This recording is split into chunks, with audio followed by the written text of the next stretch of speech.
Commander Kim Haeon placed his hands behind his back and stared out the large window of his ship. The view before him was something he had dreamed of for 20 years, but never truly believed he would see.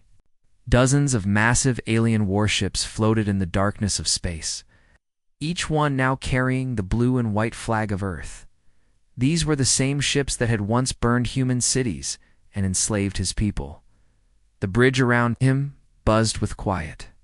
Activity human officers worked at control panels that had been designed for alien hands.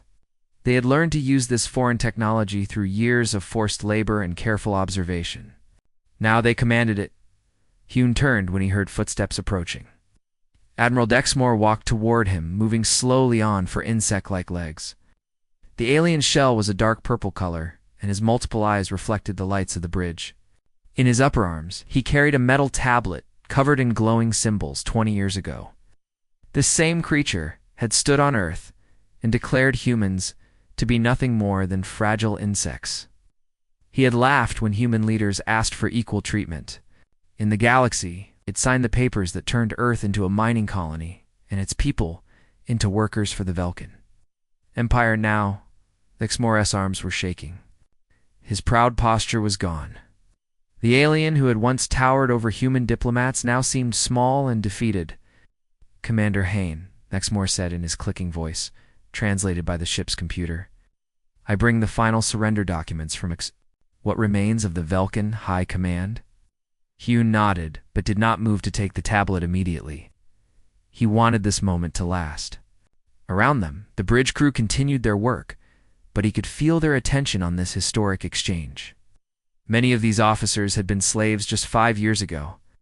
They had worked in the deep mines of asteroid belts, built space stations with their bare hands, and served as cannon fodder in alien wars. "Tell me, Admiral," Hyen said quietly, "do you remember what you said when you first came to Earth?" Dexmore's eyes looked down at the floor. "I remember many things I wish I could." "Forget, Commander." Hyen took a step closer. "You said humans were too weak to matter in galactic affairs. You said we were only good for dangerous work that real species would not do. You said we would never be more than servants." The alien's breathing made a wheezing sound. "I was wrong about your species. Completely wrong." Through the massive windows that surrounded the bridge, Han could see the proof of how wrong they had all been. Ships that had once carried human slaves to mining worlds were now being converted into military vessels. Human engineers crawled over their hulls, installing new weapons and communication systems. Former slave quarters were being turned into proper crew cabins. The irony was not lost on him. The aliens had gathered humans from across the galaxy, thinking it would make them easier to control. Instead, it had allowed his people to organize, to share knowledge, and to plan. The same communication networks that had been used to coordinate mining operations became the backbone of a resistance movement. "Your remaining forces will be integrated into the 3rd Human Fleet," Hyun said, finally reaching for the surrender documents. "They will serve under human command, following human military protocols." Dexmore handed over the tablet with all 4 arms trembling. "What will happen to my people, Commander? Will you treat us as we treated you?" Hyun looked at the alien for a long moment. The bridge had become completely quiet. Everyone was listening to this conversation. His answer would set the tone for how humanity would rule the galaxy. "No," Hyun said finally.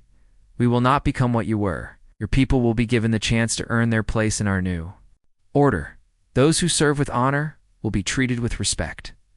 Those who prove themselves will be promoted based on their abilities, not their species."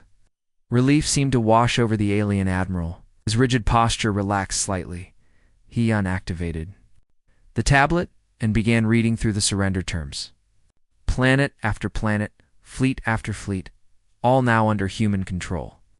The Velkin Empire, which had ruled over dozens of star systems for centuries, was finished. Its government dissolved, its military defeated, its people now dependent on human mercy. "There is one more thing," Hyun said, looking up from the tablet. "I want you to send a message to every remaining alien government in this sector.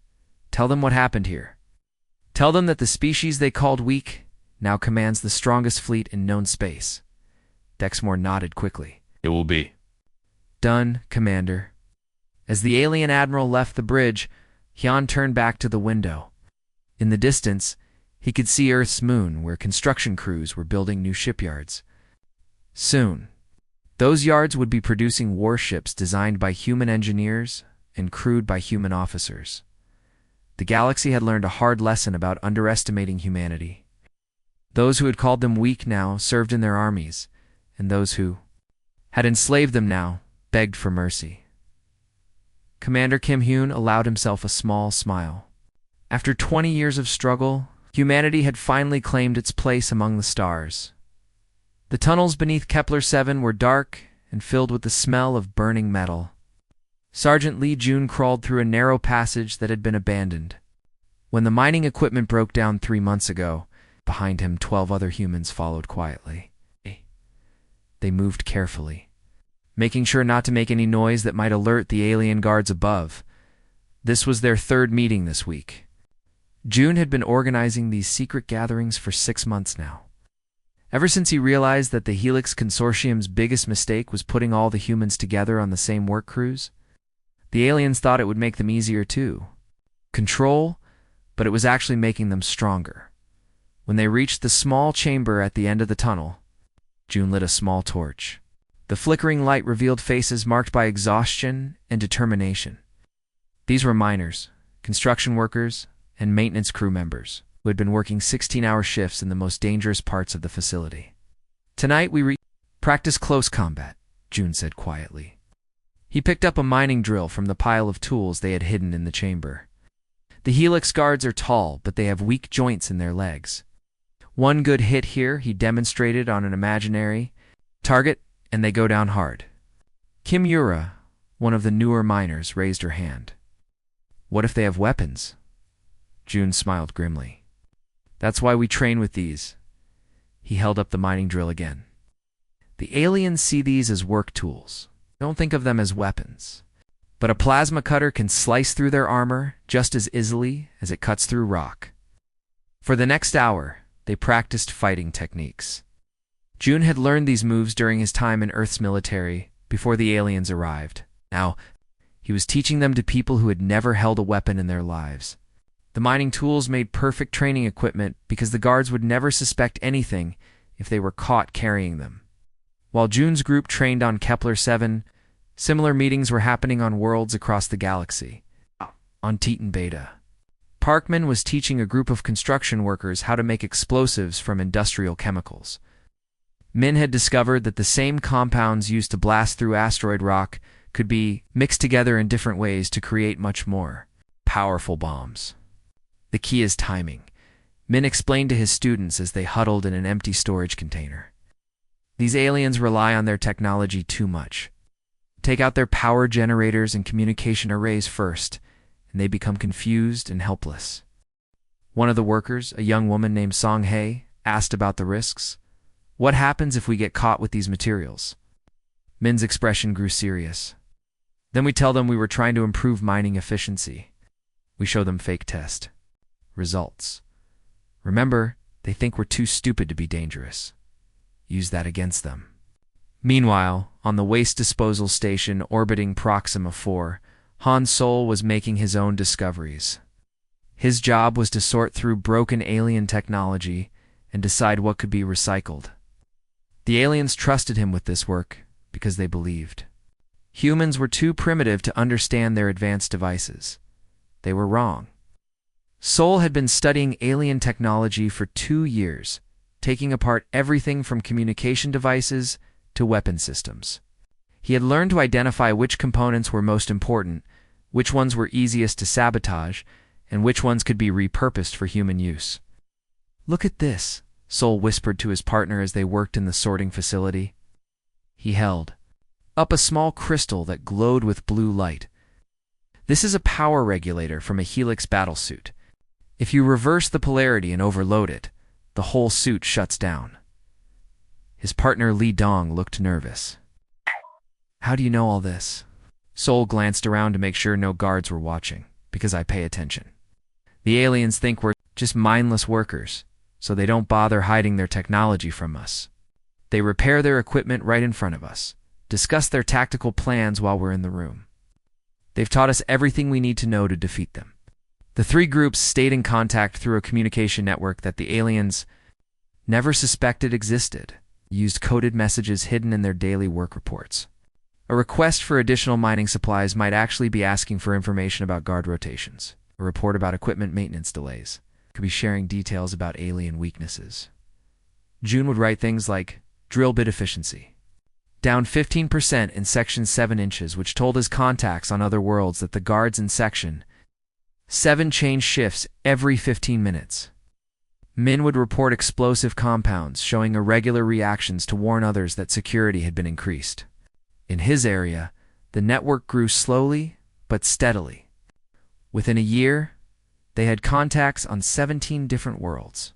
Within 2 years, they had people in positions throughout the alien command structure, not as leaders, but as the invisible workers who kept everything running. The aliens congratulated themselves on how efficiently they had organized their human workforce. They had no idea that this same organization was being turned against them. Every day, humans learned more about alien technology, alien tactics, and alien weaknesses. Every night, they passed this knowledge to their fellow humans across the galaxy. What the Helix Consortium saw as scattered groups of expendable workers were actually becoming the most dangerous military force in known space. They just didn't know it yet. Captain Choi Yuna crouched behind a broken piece of concrete, watching the Nexori fortifications through her binoculars. The enemy positions were built into the side of a mountain, with heavy weapons pointing down. At the valley below, it was a perfect killing zone, and her human infantry unit was supposed to charge straight into it. The orders had come from General Vexkala, a Helix commander who was watching the battle from his ship in orbit.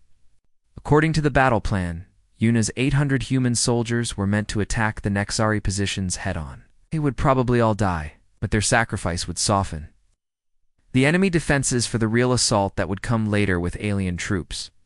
Yuna had seen this strategy before. The aliens always used human units as expendable shock troops, called it efficient resource allocation. Humans died so that more valuable alien soldiers could survive. Not today. She activated her communication device and spoke quietly too. Her squad leaders? This is Captain Yuna. Change of plans. All units turn around and head back toward the Helix command post. Sergeant Kim Tae, her second in command, responded immediately. Understood, Captain. Are we retreating? No, Yuna said, a grim smile crossing her face. We're attacking the right target. For 3 years, Yuna's battalion had served under Helix commanders.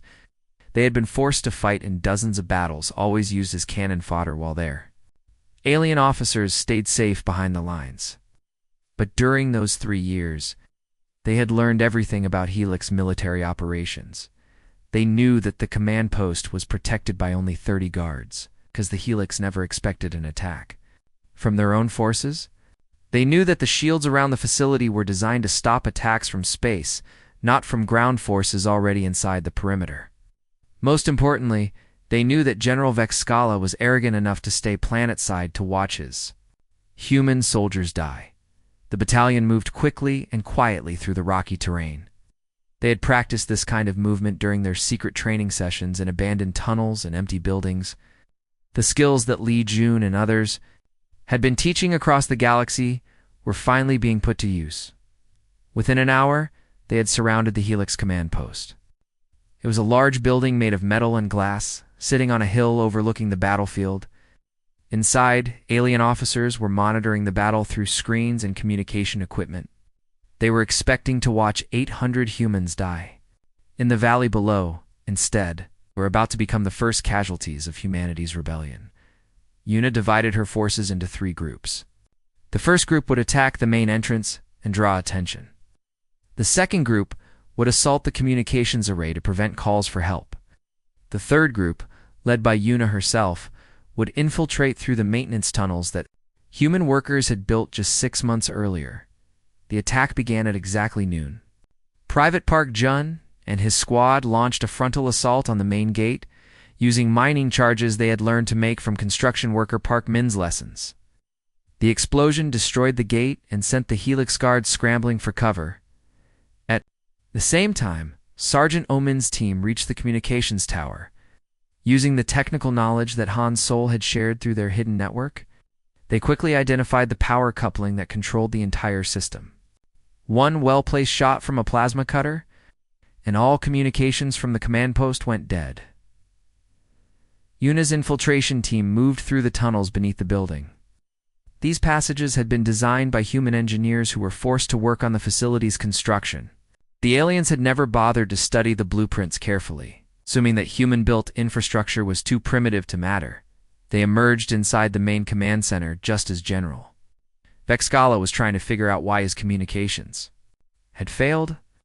The alien commander turned in shock as Yuna and her soldiers stepped out of the maintenance hatch behind him. "Impossible," Vexcala hissed in his clicking language.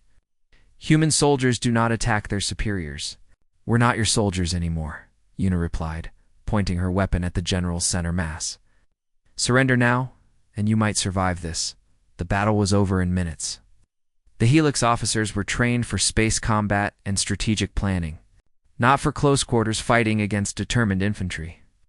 The human soldiers moved with precision and coordination that surprised their former commanders. Years of dangerous work had made them tough, and years of secret training had made them deadly.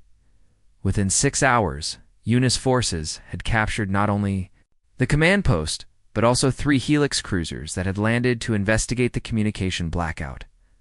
The ship's crews surrendered quickly when they realized they were outnumbered and outgunned by soldiers, who knew every weakness in their security systems. As news of the victory spread through the hidden communication networks, coded messages began appearing in work reports across the galaxy. The message was simple, but powerful. The time is now. On mining worlds, construction sites, and waste disposal facilities, human workers received the signal and began to move. The weapons and tactics they had been secretly preparing for years were finally put into action. The rebellion that had started with one captain's decision to disobey orders was about to become a galaxy-wide revolution. General Vexcala, now prisoner in his own command center, watched in growing horror as reports came in from across the sector. Human forces were rising everywhere. They were winning. The uprising had begun. Dr. Kung Mina sat in her small laboratory on Research Station Omega-7, surrounded by files and data screens that glowed softly in the dim light. For 8 years, she had been working for the Galactic Consortium, officially helping them develop enhancement technologies for their superior alien species. What they didn't know was that she had been building the most comprehensive database of alien weaknesses in the galaxy. Every day, alien scientists would bring her biological samples and ask her to analyze them. They wanted to know how to make their soldiers stronger, their pilots more alert, their workers more efficient. But while Mina provided them with the improvements they requested, she also carefully documented every vulnerability she discovered. The Hexery, for example, had incredibly advanced cybernetic implants that made them excellent pilots and engineers. But their bodies had become so dependent on these machines that they couldn't function without constant electronic support. Take away their power sources, and they became helpless. The Kethfer had evolved a complex social structure based on strict hierarchies. Their entire military system depended on clear chains of command. If you eliminated the officers at the top, the soldiers below couldn't make decisions on their own and would simply stand around waiting for new orders. The Velkin Empire had built their entire civilization around artificial intelligence systems. Their ships, their cities, even their personal devices were all controlled by AI networks. They had become so reliant on these systems that they had forgotten how to operate anything manually. Mina had documented all of this information over the years, hiding it in fake research reports and sending coded summaries to her contacts through the secret human communication network. Now, as the rebellion spread across 47 star systems, her intelligence was proving invaluable. On the mining world of Kepler-12, human forces used Mina's data to defeat a Hexery garrison. Instead of attacking the aliens directly, they simply destroyed the power generators that supported their cybernetic systems. Within hours, the mighty Hexery warriors were stumbling around like blind children, unable to coordinate their movements or operate their weapons. Commander Li Wu, leading the assault, watched in amazement as enemy soldiers collapsed without a single shot being fired. Dr. Mina was right, he reported over the communication network. Take away their machines, and they're nothing. Oh. Similar scenes were playing out across the galaxy. On the industrial world of Titan Prime, human rebels used Mina's intelligence about Kethver's psychology to devastating effect. Instead of attacking the enemy army directly, they targeted the command center where the Kethver generals were coordinating the defense. Sergeant Kit Park High and her team infiltrated the facility and eliminated the senior officers in a quick surgical strike. The thousands of Kethver soldiers outside immediately stopped fighting and began looking around in confusion. Without their leaders to give them orders, they simply stood in formation and waited. This is almost too easy, Park High reported as her forces moved in to accept the surrender of the entire garrison. They don't know how to think for themselves. But perhaps the most spectacular victory came in the Velkin home system, where Lieutenant Commander Uday was coordinating space battles from the captured cruiser Liberation. Using Mina's detailed analysis of Velkin AI systems, human technicians had learned to hack into their computer networks and turn their own technology against them. Beginning electronic warfare operations, reported Chief Technician Kim Soo from the Liberation's Computer Center. She had been working as a maintenance engineer on Velkin ships for 5 years, learning their systems from the inside. Now she was using that knowledge to devastating effect. One by one, Velkin warships began switching sides. Their AI systems, compromised by human hackers, started following human commands instead of Velkin ones. The aliens watched in horror as their own vessels turned their weapons on their former allies. They never bothered to change their security codes, Uday observed with grim satisfaction as another Velkin cruiser joined the human fleet. They were so confident in their superiority that they never imagined we might learn to use their own systems against them. Admiral Zekthar of the Velkin Third Fleet tried desperately to regain control of his ships, but it was too late. The humans had been studying Velkin technology for years, and they knew it better than the Velkins themselves. Within 6 hours, the entire fleet was under human command. The pattern repeated across the galaxy. Species that had ruled through technological superiority discovered that their greatest strengths had become their greatest weaknesses. They had become so specialized, so dependent on their advanced systems, that they'd forgotten how to adapt when those systems failed. Humans, on the other hand, had learned adaptability through years of hardship. They had been forced to work with unfamiliar technology, to solve problems with limited resources, to survive in hostile environments. Every challenge the aliens had thrown at them had made them stronger and more versatile. Dr. Mina received reports from across the galaxy. As the rebellion continued to spread, each victory confirmed what she had suspected for years. The aliens' technological advantages were actually vulnerabilities that could be exploited by anyone clever enough to understand them. She smiled as she read the latest intelligence summary. 43 star systems had fallen to human forces in just 2 weeks. The species that had enslaved humanity were learning a hard lesson about the dangers of underestimating their enemies. The tide of war had turned, and it was flowing in humanity's favored Supreme Commander Shin Wu walked slowly across the polished floor of the great conference chamber aboard the massive starship that had once been the pride of the Galactic Consortium.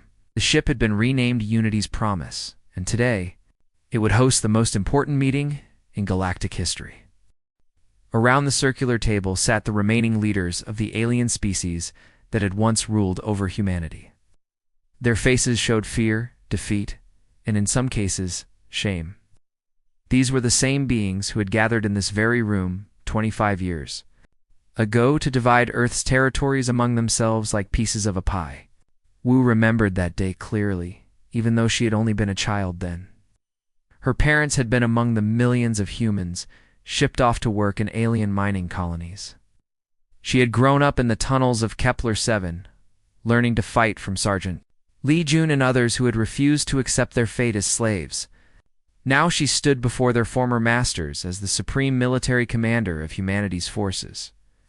The irony was not lost on anyone in the room. Representatives of the former consortium, Wu began, her voice calm but firm. Act! Your governments have fallen. Your fleets have surrendered. Your people look to you for guidance in these final moments. She walked behind their chairs as she spoke, noting how some of them flinched when she passed.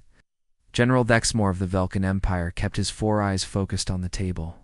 Admiral Kazvara of the Hexery Collective trembled slightly, her cybernetic implants flickering with nervous energy. Commander Zulathik of the Kethfer dynasty sat perfectly still, waiting for orders that would never come from his superiors again.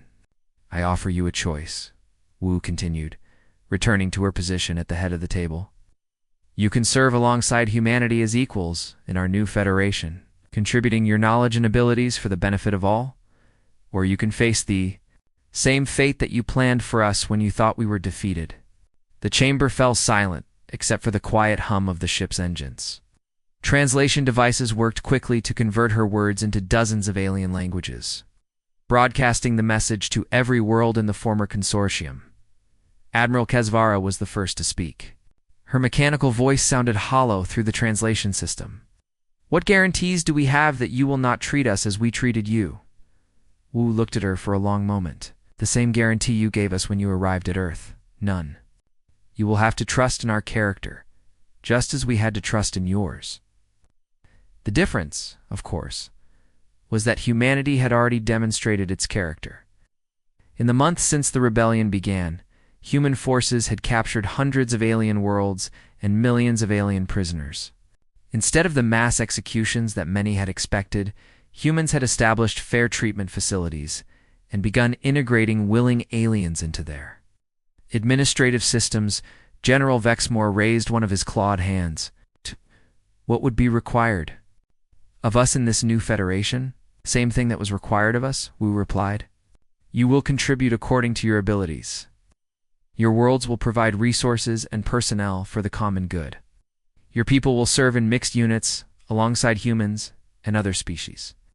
The difference is that advancement will be based on merit, not on which species you were born into. Over the next several hours, the details were worked out. The Velkan Empire's advanced AI technology would be shared with all member species. The Hexery Collective's cybernetic expertise would be used to improve medical treatment for everyone. The Kethfer dynasty's organizational skills would help establish efficient government systems. In return, these species would be protected under the new Terran Federation's laws. Their people would have the same rights and opportunities as humans. Their children would attend integrated schools, where they would learn alongside the children of their former enemies. The transformation that followed was remarkable in its speed and thoroughness. Within 6 months, former consortium admirals were taking orders from human commanders they had once considered inferior. Alien engineers worked side by side with human technicians on projects that benefited all species equally. On the industrial world of Titan Beta, where Parkman had once taught human workers to make explosives in secret, a new technical academy was established. Students of 12 different species learned engineering and construction techniques together. The motto carved above the entrance read, "Unity through understanding, strength through diversity." Wu visited the academy 3 years after the surrender ceremony. She walked through classrooms where young Velkans and humans worked together on robotics projects, where Hexery and human children collaborated on computer programming assignments, where Kethfer instructors taught mixed classes about leadership and organization. In one classroom, she stopped to watch a group presentation. A young human girl named Kim Yan was working with a Velkan child named Hexstar and a Kethfer youth called Zelman. Together, they had designed a new type of space habitat that combined the best technologies from all 3 species. The key to our design, Kim Yan explained to the class, is that we didn't just use human ideas or Velkan ideas or Kethfer ideas. We combined all of them to create something better than any of us could have made alone. Wu smiled as she listened. This was exactly what she had hoped for when she offered those defeated alien leaders a choice between cooperation and consequences. The species that had once called humanity weak were now working proudly alongside them, finally understanding the power they had so badly underestimated. The galaxy had learned that true strength came not from domination, but from unity.